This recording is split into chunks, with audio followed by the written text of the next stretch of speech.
Hello everyone, मैं doctor Tanuja कुमारी आप सभी का स्वागत अपने यूट्यूब चैनल में करती हूँ। आज मैं आप लोगों से पुष्यमित्र शुंग के विषय में फिर से चर्चा करूंगी। पिछले वीडियो में मैंने पुष्यमित्र शुंग ने किस प्रकार से शुंग साम्राज्य की नींव डाली थी तथा उसके द्वारा साम्राज्य संगठन के लिए कौन से कार्य किए गए थे उसकी चर्चा आप लोगों से की थी।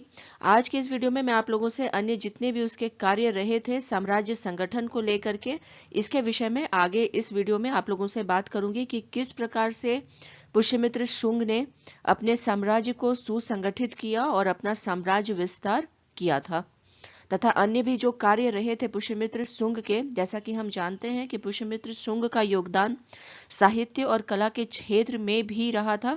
इनके संदर्भ में जितनी भी जानकारी है पुष्यमित्र शुंग से रिलेटेड अपने इस वीडियो में मैंने उसका समावेश किया है। उम्मीद करती हूँ कि आप लोगों को मेरे ये वीडियो पुष्यमित्र शुंग के संदर्भ में पसंद आएगा। मौर्य साम्राज्य के पतन के पश्चात पुष्यमित्र शुंग ने भारत में पुनः एक बार केंद्रीकृत शासन का नींव डाला था। विदर्भ राज के विजय के साथ तथा साम्राज्य संगठन के कार्य के साथ ही उसने अन्य राज्यों के तरफ भी अपने एक पॉलिसी निर्धारण के साथ कार्य करना प्रारंभ किया था। अन्य जितने भी विजय उसके रहे थे उसके संदर्भ में आज आप लोगों से इस वीडियो में बात करूंगी। पुष्यमित्र सिंह के द्वारा विदर्भ विजय के पश्चात उसने कलिंग विजय का कार्य किया था। अब यहाँ पे यदि हम बात करें कलिंग विजय के संदर्भ में तो हम ये देखते हैं कि इसको लेकर के इतिहासकारों के मध्य में मतभेद रहा है। यदि हम बात करें कलिंग नरेश के विषय में तो उस समय कलिंग नरेश जो था वह खारवेल रहा था और अलग अलग इतिहासकारों का इसके संदर्भ में हमें अलग जानकारी प्राप्त होती है। जैसा कि हम देखते हैं कि स्मिथ और जायसवाल का यह मानना है कि खारवेल के साथ पुष्यमित्र शुंग का युद्ध हुआ था।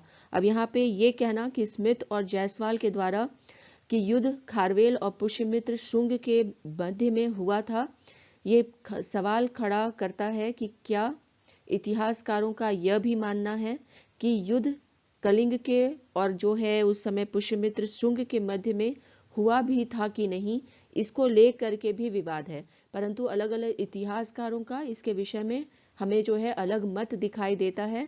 और यहाँ पे जैसा कि मैंने अभी कहा स्मिथ और जायसवाल का यह मानना है कि जो युद्ध हुआ था खारवेल और पुष्यमित्र शुंग के मध्य में।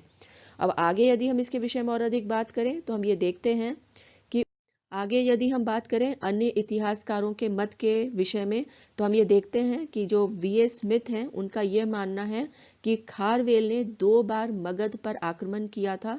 और कब किया था यह आक्रमण? तो 165 बीसी में तथा 161 बीसी में। आगे यदि हम इसके विषय में और अधिक चर्चा करें तो हम ये देखते हैं कि जायसवाल के द्वारा जो है हाथी गुम्फा अभिलेख के आधार पर यह कहा गया है कि खारवेल ने मगध पर आक्रमण किया था। तो यहाँ पे ये देखा जा सकता है कि अलग अलग इतिहासकारों का अलग अलग मत कलिंग विजय को लेकर के रहा है। ठीक इसी प्रकार से हमें ये भी जानकारी प्राप्त होती है कि डॉक्टर चौधरी तथा आर.एस. त्रिपाठी का यह कहना है कि खारवेल पुष्यमित्र शुंग का समकालीन ही नहीं था। अब जैसा कि पहले मैंने कहा है आप लोगों से कि इसको लेकर के ही जो है ये प्रश्न चिन्ह उठता है कि पुष्यमित्र शुंग तथा खारवेल के मध्य में युद्ध हुआ ही था कि नहीं हुआ था।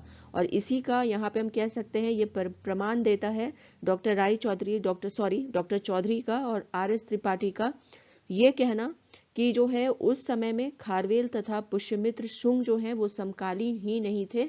तो ये स्पष्ट करता है कि यहाँ पे ये विवाद का विषय है कि आखिर में खारवेल के और पुष्यमित्र शुंग के मध्य में युद्ध हुआ भी था या नहीं हुआ था। इसी प्रकार से हम ये देखते हैं कि जो आधुनिक इतिहासकार हैं उनका भी यही कहना है तथ्यों के आधार पर कि खारवेल और पुष्यमित्र शुंग के मध्य में युद्ध नहीं हुआ था। तो यहाँ पे ये कहा जा सकता है कि ये अभी भी स्पष्ट नहीं है कि पुष्यमित्र शुंग और खारवेल के मध्य में युद्ध हुआ था कि नहीं हुआ था। हमें यहाँ पे जानकारी जरूर मिलती है बृहस्पति मित्र नामक शासक की और इसे जो है इतिहासकारों का यह कहना है कि इसे पुष्यमित्र शुंग नहीं समझा जाना चाहिए। तो यहाँ पे ये एक प्रश्न चिन्ह हम कह सकते हैं बना हुआ है या एक कंट्रोवर्शियल एस्पेक्ट है अभी तक कि आखिर में खारवेल तथा पुष्यमित्र शुंग के मध्य में युद्ध हुआ था या नहीं हुआ था।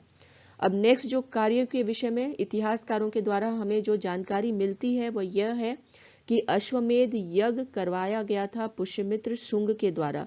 ये बहुत ही महत्वपूर्ण हो जाता है क्योंकि और इससे रिलेटेड जो है क्वेश्चन भी होता है एग्जाम्स में कि जो है अश्वमेध यज्ञ किसके द्वारा करवाया गया था। प्राचीन हम कह सकते हैं जो शासक रहे थे शुंग शासक उनके द्वारा। तो ये अश्वमेध यज्ञ जो है वह पुष्यमित्र शुंग के द्वारा करवाया गया था।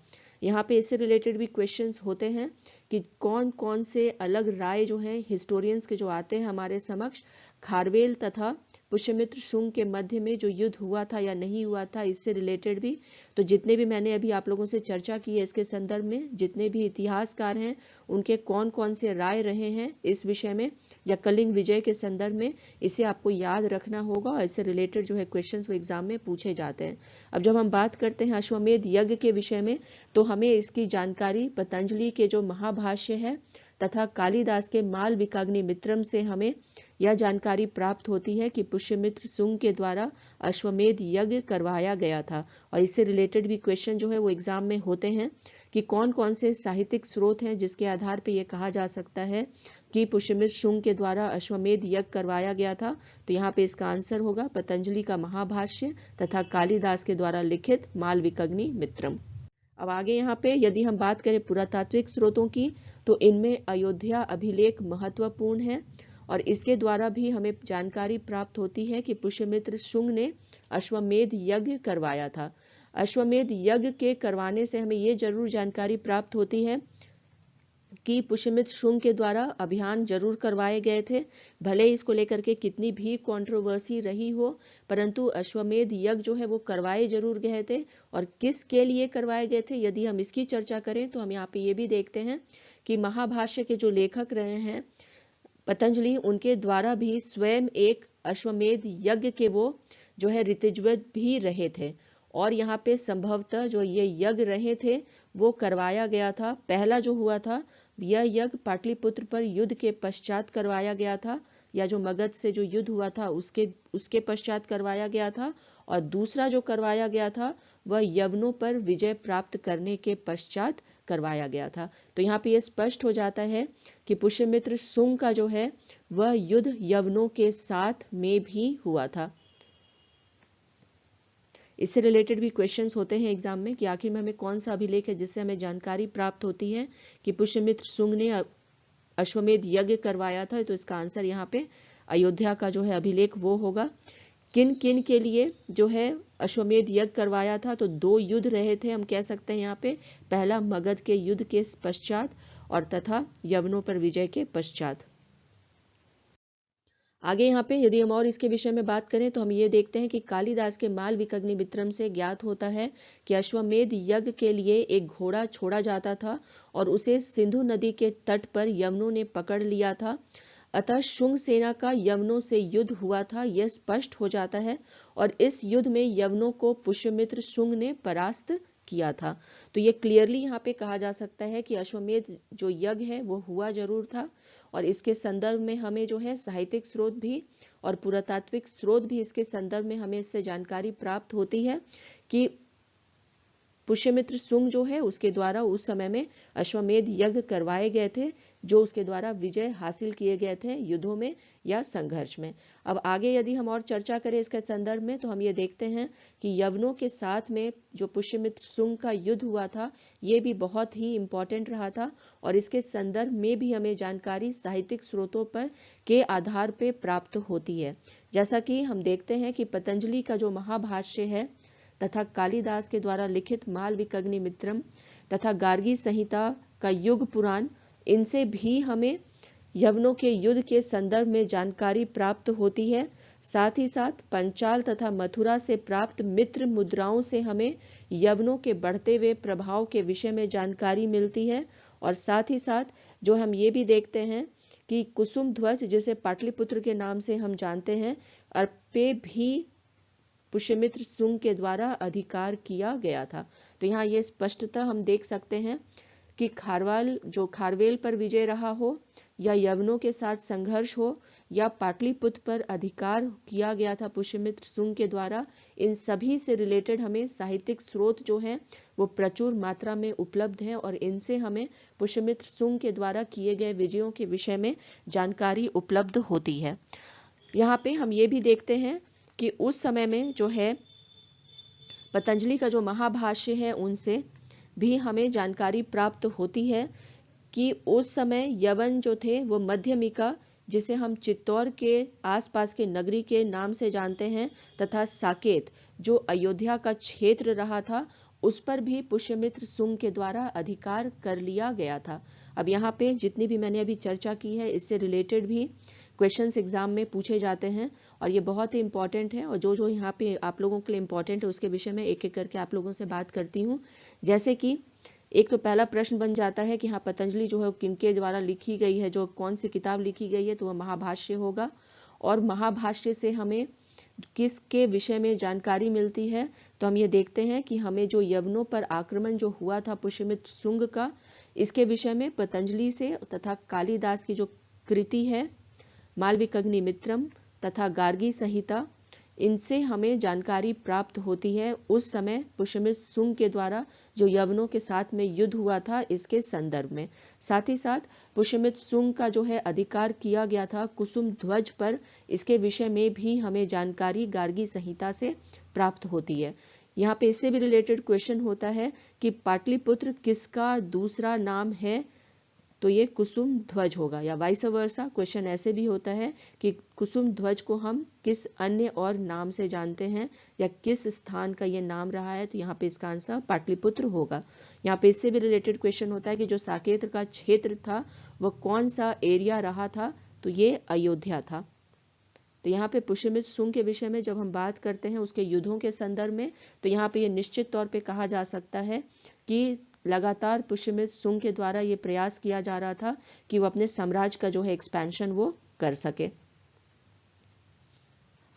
अब आगे जब हम इसके संदर्भ में बात करते हैं तो हम ये देखते हैं कि जिस समय मिनांडर अपने शासक डिमेट्रियस के आदेश पर उत्तरी भारत पर आक्रमण की तैयारी कर रहा था, उसी समय पुष्यमित्र शुंग ने शासक बनने के पश्चात अश्वमेध यज्ञ संपन्न किया था। और इसी समय अश्वमेध का जो घोड़ा था उसे सिंधु घाटी के क्षेत्र के तरफ भेजा गया था या छोड़ दिया गया था और यवनों के द्वारा वहां पे पकड़ लिया गया था, और इसी के पश्चात यवनों और पुष्यमित्र शुंग के मध्य में युद्ध जो है वह प्रारंभ हो गया था। पुष्यमित्र का जो पौत्र रहा था वसुमित्र, उसने भी यवनों के साथ युद्ध किया था तथा उन्हें परास्त भी किया था। परंतु यहाँ पे हम ये देखते हैं कि इतिहासकारों के मध्य जो है इसको लेकर के मतभेद रहा है कि यवनों का जो प्रतिनिधित्व है वो कौन कर रहा था, वो मिनांडर था या डेमेट्रियस रहा था। अब आगे इसके विषय में यदि और हम चर्चा करें तो हम ये देखते हैं कि जो स्ट्रेबो हैं उनका यह मानना है कि मिनांडर तथा डेमेट्रियस दोनों ही महान योद्धा रहे थे और अपने आक्रमण दूरस्थ देशों पर कर रहे थे। पंचाल और मथुरा के राजाओं की जो मुद्रा रही है उससे भी हमें आक्रमण की जानकारी प्राप्त होती है और इन मुद्राओं को हम मित्र मुद्राओं के नाम से जानते हैं। यहाँ पे ये देखा जा सकता है कि पुष्यमित्र शुंग के शासनकाल के विषय में हमें जिस प्रकार से जानकारी प्राप्त होती है साहित्यिक स्रोतों से, ठीक इसी प्रकार से जो सिक्के भी उस समय जारी किए गए थे या पुरातात्विक जो स्रोत रहे थे उससे भी हमें महत्वपूर्ण जानकारियां पुष्यमित्र शुंग के संदर्भ में प्राप्त होती हैं। जैसा कि हम यहाँ पे देख सकते हैं जो स्ट्रेबो थे ये एक फॉरेनर रहे हैं इतिहासकार, और इनके द्वारा भी हमें पुष्यमित्र शुंग के संदर्भ में जानकारी प्राप्त होती है। और इससे रिलेटेड भी जो है क्वेश्चंस वो एग्जाम में होते हैं कि स्ट्रेबो के द्वारा हमें किस युद्ध के विषय में जानकारी प्राप्त होती है पुष्यमित्र शुंग के शासनकाल की। और ठीक इसी प्रकार से कि मिनांडर तथा डेमेट्रियस के विषय में भी हमें क्वेश्चंस जो है ये पूछे जाते हैं एग्जाम्स में कि कौन सा उस समय में जो है शासक रहा था यवनों का जिसके साथ में पुष्यमित्र शुंग का जो है हुआ था संघर्ष। अब यहाँ पे यदि आगे हम बात करें और इसके विषय में तो हम ये देखते हैं कि साम्राज्य का जो है विस्तार वो किया गया था पुष्यमित्र शुंग के द्वारा। और जब हम बात करते हैं साम्राज्य विस्तार के संदर्भ में तो हम ये देखते हैं कि तारानाथ तथा दिव्य वेदान इनके अनुसार हमें ये जानकारी प्राप्त होती है कि पुष्यमित्र शुंग का जो साम्राज्य था वो जालंधर तथा सकाल तक जो है ये विस्तृत रहा था। और सकाल को हम सियालकोट के नाम से भी जानते हैं। तो यहाँ पे तारानाथ और दिव्यवदान के द्वारा हमें ये जानकारी प्राप्त होती है कि पुष्यमित्र शुंग का जो साम्राज्य का जो विस्तार रहा था वो जालंधर और सकाल सियालकोट तक रहा था। अयोध्या के अभिलेख से हमें यह जानकारी प्राप्त होती है कि उसके जो साम्राज्य का विस्तार रहा था वो अयोध्या के क्षेत्र में रहा था। और इससे रिलेटेड भी जो है क्वेश्चंस एग्जाम में होते हैं। पहला तो ये कि हमें पुष्यमित्र शुंग के शासनकाल की जो मित्र मुद्राएं रही हैं वो कहाँ से प्राप्त हुई हैं, तो इसका आंसर यहाँ पे होगा पांचाल और मथुरा। और जब हम बात करते हैं साम्राज्य विस्तार के संदर्भ में तो इससे रिलेटेड भी क्वेश्चंस पूछे जाते हैं कि तारानाथ और दिव्यवदान के अनुसार हमें पुष्यमित्र शुंग के संदर्भ में जो साम्राज्य विस्तार हुआ था वो किन क्षेत्रों में हमें जानकारी प्राप्त होती है, तो इसका आंसर यहाँ पे जालंधर और सियालकोट या सकाल होगा। अब अन्य जितने भी साहित्यिक स्रोत रहे हैं उससे भी हमें पुष्यमित्र शुंग के जो साम्राज्य विस्तार था उसके संदर्भ में अलग अलग जानकारी प्राप्त होती है। जैसे कि हम देखते हैं कि जो कालिदास का मालविकग्निमित्रम है उससे हमें यह जानकारी प्राप्त होती है कि जो साम्राज्य का विस्तार रहा था पुष्यमित्र शुंग का वह विदिशा का क्षेत्र तक उसमें सम्मिलित रहा था और नर्मदा नदी तक विस्तृत रहा था। और दिव्यवदान जो है सुप्रसिद्ध बौद्ध ग्रंथ, इससे हमें यह जानकारी मिलती है कि पाटलिपुत्र जो है वह पुष्यमित्र शुंग की राजधानी रही थी। और वायु पुराण से हमें यह जानकारी प्राप्त होती है कि पुष्यमित्र शुंग जो है वो अकेले ही साम्राज्य पे शासन नहीं कर रहा था, उसके 8 पुत्रों के द्वारा एक साथ पूरे साम्राज्य में शासन किया जा रहा था। तो यहाँ पे ये कहा जा सकता है कि हमें अलग अलग साहित्यिक स्रोतों से अलग अलग जानकारी प्राप्त होती है पुष्यमित्र शुंग के साम्राज्य विस्तार के विषय में।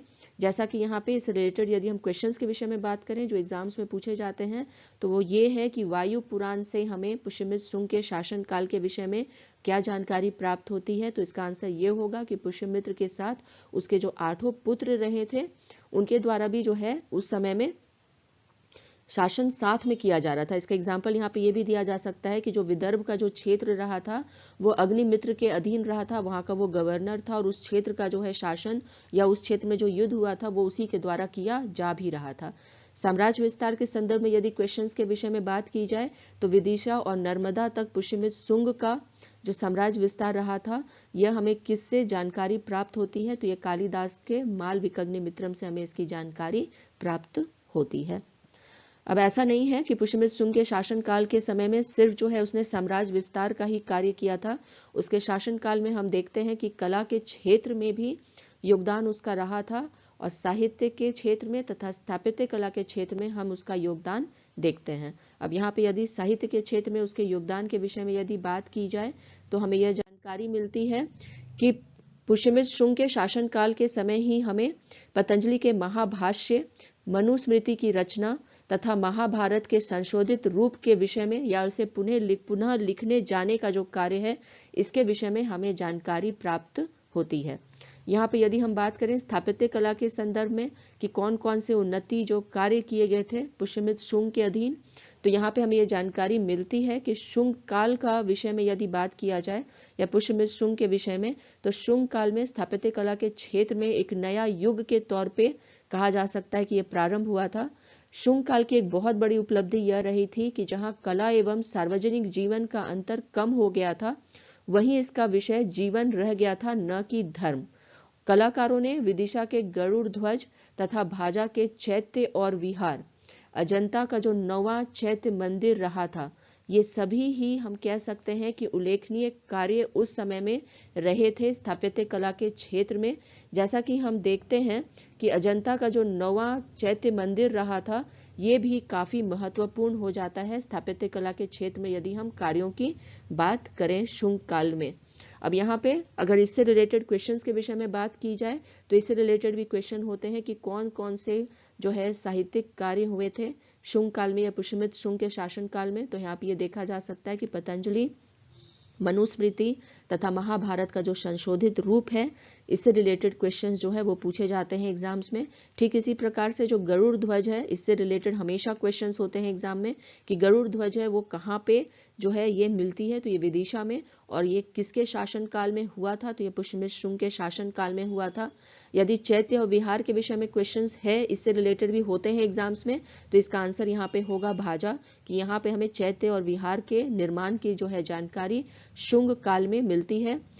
यहाँ पे इससे भी रिलेटेड हम देखते हैं कि लगातार क्वेश्चंस होते हैं कि जो है अजंता का 9वां जो चैत्य मंदिर है वो किस शासन काल में निर्मित हुआ था। तो इसका आंसर यहाँ पे शुंग काल या पुष्यमित्र शुंग का शासन काल होगा। यहाँ पे ऐसा नहीं है कि सिर्फ यही कार्य हुए थे, स्थापत्य कला के क्षेत्र में अन्य कार्यों के विषय में भी हमें जानकारी मिलती है। और यहाँ पे हम ये देखते हैं कि चैत्य, स्तूप तथा जो है विहारों का निर्माण पुष्यमित्र शुंग के शासन काल में हुआ था। जैसा कि हमें यहाँ पे जानकारी मिलती है कि नासिक तथा कार्ले का जो चैत्य है वह भी काफी इंपॉर्टेंट रहा था और पाषाणों का इनमें बहुत अधिक उपयोग भी हुआ था इनके निर्माण में। ठीक इसी प्रकार से हम देखते हैं कि सांची में और बरहुत में जो है उस समय में जो स्तूप था उसके निर्माण के विषय में हमें जानकारी मिलती है। और यहाँ पे सांची का जो स्तूप था उसको 54 फीट ऊंचा तथा 120 फीट तक इसका व्यास जो है वह रहा था। तथा वहीं दूसरी ओर हम देखते हैं कि जो बरहुत का स्तूप था वो चारों ओर से 7 फीट ऊंची 4 दीवारी का निर्माण जो शुंग का शासन काल रहा था उसी समय में हुआ था।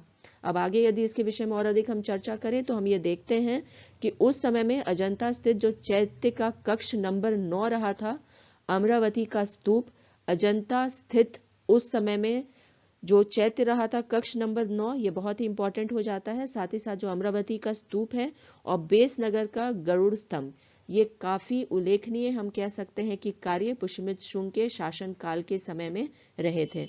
यहाँ पे हम कह सकते हैं कि गरुड़ स्तंभ के साथ में ये जरूर दिखाया जा सकता है यहाँ पे या देखा जा सकता है कि विष्णु के उपासक रहे थे उस समय के शासक शायद। और यहाँ देखा जा सकता है कि जितने भी यहाँ निर्माण किए गए थे स्तूपों का और चैत्य का, ये दर्शाता है कि बौद्ध धर्म का भी प्रचार प्रसार उस समय में हुआ था।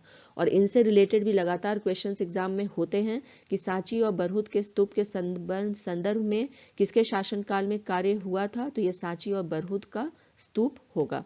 साथ ही साथ यहाँ पे इससे भी रिलेटेड क्वेश्चन होते हैं चैत्य के संदर्भ में कि कौन कौन से चैत्यों का जो है पाषाण से निर्माण हुआ था और किसके शासन काल में हुआ था। तो इसका आंसर होगा नासिक और कार्ले का जो चैत्य था और इसका निर्माण हुआ था पुष्यमित्र शुंग के शासन काल में। यहाँ पे ये भी बहुत ही इंपॉर्टेंट है और इससे रिलेटेड लगातार क्वेश्चंस पूछे जाते हैं कि जो गरुड़ स्तंभ था वो कहाँ से प्राप्त हुआ है इसका जानकारी, तो ये बेस नगर से मिला है और ये पुष्यमित्र शुंग के शासन काल में इसका निर्माण हुआ था। तो यहाँ पे ये देखा जा सकता है कि जो पुष्यमित्र शुंग का शासन काल रहा था ये काफी इंपॉर्टेंट रहा था स्थापत्य कला और कला के क्षेत्र में। यदि उसके योगदान के विषय में यदि हम बात करें तो यहाँ पे ये भी देखा जा सकता है कि जितने भी उस समय में जो कार्य हुए थे या जो स्तूपों का निर्माण हुआ था उसमें हमें जानकारी मिलती है कि इसका जो निर्माण हुआ था वो सादे और गोलार्ध ढांचे में हुआ था। खंभों के ऊपर मस्तक होता था जिन पर लहेरिया चित्र से चित्रित 3 समानांतर चौरस और चौकोर पत्थर लगे हुए थे। यहाँ पे यदि हम बात करें कि जो खंभों का निर्माण के विषय में, तो पशुओं से खंभों के मस्तक को अलंकृत किया गया था। और साथ ही साथ यहाँ पे हमें ये भी देखने को मिलता है कि परियों के जो तस्वीरें हैं उसका उपयोग किया गया था। साथ ही साथ जो राजसी हाथी या जो गरजते शेर उन्हें भी दर्शाया गया है। इन जितने भी निर्माण जो कार्य हुए थे उनमें खंभों के नीचे और ऊपर लगाने के चौरस और चौकोर पत्थरों के बीच के स्थान पर चित्रित जो रहते थे वो था शेर, हाथी सवार, घुड़सवार और अन्य जो पशु थे उसकी मूर्तियां जो है वो दिखाई देती हैं। सबसे खूबसूरत जो दृश्य है का रहा है केंद्र वो ये था कि धर्म चक्र और तथा यक्षों के साथ में हाथियों या शेरों पर अवस्थित रहा था। और शुंग काल की एक महत्वपूर्ण उपलब्धि यह थी कि स्तंभों और चौरस चौकोर जो है पत्थरों पर बुद्ध के जीवन की महत्वपूर्ण घटनाओं और शिक्षाओं का वर्णन। तो यहाँ पे कहा जा सकता है कि ये उन्नति का काल रहा था यदि हम कला के क्षेत्र में या स्थापत्य कला के क्षेत्र में बात करें तो। शुंग काल का काल जो रहा था या पुष्यमित्र शुंग का शासन काल जो रहा था वह इतिहास में एक महत्वपूर्ण स्थान रखता है।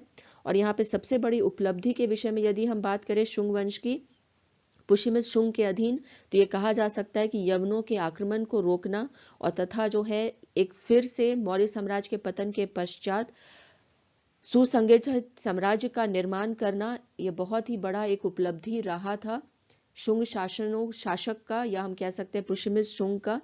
शुंग शासन की जो स्थापना थी वो 184 ईसा पूर्व में हुई थी तथा इसका जो पतन है वो 72 ईसा पूर्व में हो गया था। और इन जितने भी वर्ष में रहे हैं, जितने भी शासक रहे थे, उनके द्वारा किसी न किसी क्षेत्र में हम देखते हैं कि कोई ना कोई प्रगति या उन्नति ही हमें दिखाई देती है। यहाँ पे ये कहना गलत नहीं होगा कि पुष्यमित्र शुंग की बहुत अहम भूमिका प्राचीन भारतीय इतिहास में रही है, क्योंकि इसके अधीन भारत को एक सुदृढ़ता प्रदान की गई थी और साथ ही साथ हिंदू धर्म का एक बार फिर से पुनरुत्थान हुआ था। जैसा कि हम उसके कला के क्षेत्र में जितने योगदान हम देखते हैं, और स्पेशली जो गरुड़ ध्वज का जो निर्माण है, इससे हम इसका सुस्पष्ट हमें ये जानकारी मिल जाती है कि न सिर्फ पुष्यमित्र शुंग के समय में एक हम कह सकते हैं सुदृढ़ साम्राज्य का निर्माण हुआ था, बल्कि जो है हिंदू धर्म का भी पुनरुत्थान हुआ था। इसी के साथ अपने इस चर्चा को यहीं पे विराम देती हूँ। यदि आप लोगों को ये मेरा वीडियो पुष्यमित्र शुंग के संदर्भ में पसंद आया हो तो प्लीज इसे लाइक करें और शेयर करें तथा मेरे YouTube चैनल को सब्सक्राइब करें।